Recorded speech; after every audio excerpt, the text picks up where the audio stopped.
سلام درنو لیدونکو ستړي مشئ. په ارزګان ولایت کې 10 روغتیایي مرکزونه پرانیستل شول. ور زیاتې ویډیو کې ګورئ چینل سره هم سبسکرایب کړئ. د ارزګان د عامې روغتیا ریاست وویل چې د روغتیا نړیوال سازمان په مالي مرسته په دغه ولایت کې 10 روغتیایي مرکزونه پرانیستل شوي دي. د ارزګان د عامې روغتیا رئیس ډاکټر محمد الله روحاني ویلي چې دغه مرکزونه د ارزګان په چوري چنارتوب چارچینوب خاص ارزګان او د هریرود ولسوالۍ کې جوړ شوي دي.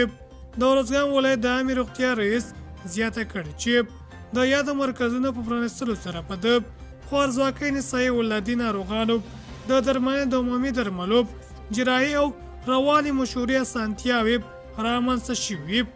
په ارزګان ولایت کې د 10 روغتیایي مرکزونه په داسې حال کې پرانیستل کېږي چې د هېواد په لرو پرتو سیمو کې ډېرې ښاریان د روغتیایي مرکزونو او کافي طبي وسایلو له نشتوالي شکایت کوي.